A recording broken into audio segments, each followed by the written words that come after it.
Hello, welcome to my channel. Kembali lagi bersama aku, Ipur, biasa dipanggil Nemo, ya kan? Nah, hari ini kita akan membahas tentang edukasi bahasa Indonesia. Nah, jadi apa sih bahasa Indonesia itu? Penting nggak kita belajar bahasa Indonesia, ya kan? Kenapa di sekolah itu bahasa Indonesia menjadi pelajaran yang wajib? Nah, hari ini kita akan bertanya-tanya kepada seorang pengajar di sekolah SMA, baik swasta maupun negeri. Siapa dia? Oke, check it out. Hai, halo. Ya, saya adalah Siska Julianti Siregar. Saya salah satu pengajar di SMA negeri dan swasta. Saya membawakan bidang studi bahasa Indonesia dan saya tamatan dari Universitas Negeri Medan. Yeay. Oke, nah ini ada beberapa pertanyaan ya Kak Siska. Iya. Nah, ini pertanyaan ini merupakan perwakilan dari pertanyaan dari netizen-netizen di luar sana. Nah, kita langsung ke pertanyaan pertama. Nah, menurut kakak, apa sih definisi bahasa Indonesia? Oh, bahasa Indonesia ini elastis ya, sama seperti karet, bisa ditarik-tarik. Jadi sebenarnya kalau bahasa Indonesia itu kita tahu itu adalah bahasa ibu ya, bahasa pemersatu bangsa. Karena kita tahu Indonesia ini beragam ya, beragam suku. Jadi untuk mempersatukan, jadi kita menggunakan bahasa Indonesia. Jadi bahasa Indonesia itu adalah bahasa ibu.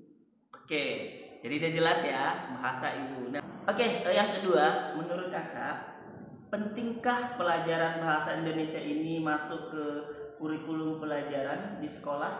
Oh, itu sangat penting ya. Walaupun bahasa Indonesia itu bahasa ibu, ya, tapi masih ada juga di kalangan kita, bahkan pelajar-pelajar masih menggunakan bahasa Indonesia yang dia belum sesuai dengan kaidahnya. Makanya adik pun kalau bahasa Indonesia itu ya dari tingkat SD, SMP, SMA bahkan perguruan tinggi itu udah masuk pelajaran mata pelajaran umum gitu. Jadi karena kalau kita berbahasa itu menunjukkan karakter kita, siapa kita sebenarnya. Jadi di pelajaran bahasa Indonesia ini bukan hanya mengetahui tapi harus menerapkan. Jadi sangat penting pelajaran bahasa Indonesia ini masuk ke dalam kurikulum. Oke, mantap. Oke, sudah mantap. Oke, sekira lanjut. Next, pertanyaan selanjutnya Kak Sis. Ya. Mengapa pelajaran bahasa Indonesia diterapkan sampai jenjang SMA? Kita kan sudah pernah belajar waktu kecil juga udah belajar SMA kan? Belajar bahasa Indonesia kan? Waktu kecil kita sudah belajar bahasa Indonesia, SD sudah, SMP sudah. Nah, kenapa perlu sampai ke SMA seperti itu? Iya, benar ya. Jadi bahasa itu seperti yang saya katakan tadi, dia bersifat elastis. Jadi sesuai dengan pertumbuhan, perkembangan, kosakata itu juga harus bertambah gitu ya, Dek ya. Jadi kenapa masuk ke SMA? Nah, tentu tingkatan bahasa itu juga harus bertambah gitu kan, cara berbicara ya kan. Kemudian dia cara menyampaikan bagaimana, kemudian cara menerapkan bahasa Indonesia itu ke dalam lingkungan masyarakat gitu. Karena kalau kita berbicara tidak jelas, maka arahnya itu juga orang yang mendengarkan juga tidak jelas, maka bisa terjadi konflik.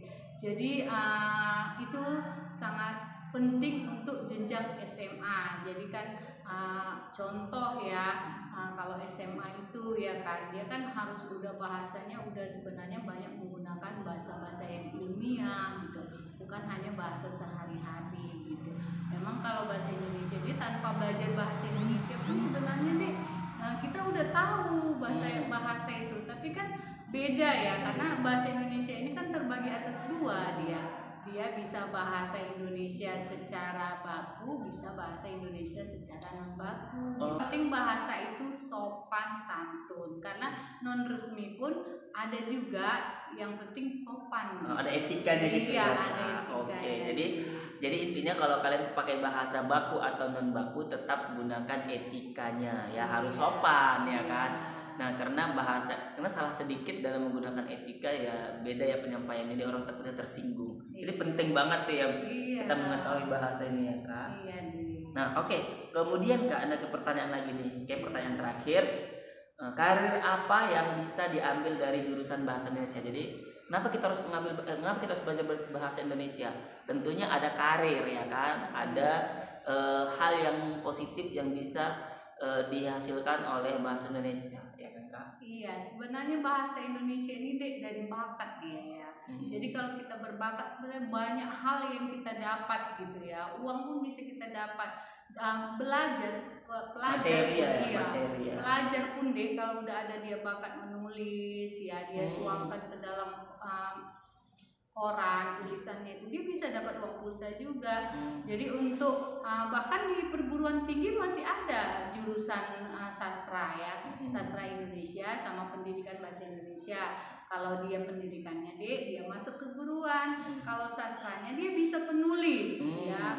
Kan penulis itu lihat ya di TV-TV orang-orang kaya karya sekali tulisannya, karyanya upahnya berapa itu ya kan, materi yang dihasilkan iya. ya. Nah untuk itu memang kita harus rajin membaca, karena dengan membaca kosakata banyak kita tuangkan ke dalam tulisan gitu deh. Membaca dan memahami ya iya. Kak ya. Tapi Kak, kalau misalnya ada seorang penulis yang juga tidak mengenyam pendidikan, ya kan, tadi pendidikan misalnya tadi sarjana pendidikan atau dia non pendidikan seperti sastra, tapi dia juga bisa Kak menjadi penulis gitu ya. Ya itu karena dia ada bakatnya gitu, dia ada bakat menulis gitu, suka menulis. Mungkin dengan melihat pohon saja dia bisa berimajinasi bermacam-macam. Kalau kita mungkin dia bisa melihat pohon itu hanya ada hijau batangnya, daunnya. Nah dia bisa ditambahkan apa, itulah imajinasi dia ya, bakat kayak berarti ya. Nah oke, sudah. Nah jadi itu tadi 4 pertanyaan yang sudah saya rangkum di dalam pertanyaan netizen yang di luar sana ya kan, karena masih banyak mempertanyakan kenapa sih kita harus belajar bahasa Indonesia. Kita kan memang sehari-hari belajar bahasa Indonesia, tapi itu tadi ya, mungkin yang kamu ucapkan atau yang sering kamu lakukan di luar itu adalah bahasa non baku. Kalau bahasa baku beda lagi ya. Iya, jadi kadang orang kan menganggap bahasa Indonesia apa kayak sepele, tapi sebenarnya nggak ada loh mata pelajaran yang disepelekan ya kan. Semua punya fungsinya masing-masing dan dampaknya itu sangat bagus gitu ketika memang kita mempergunakannya dengan baik gitu. Jadi apapun itu jurusannya itu is the best. Di vlog selanjutnya, terima kasih.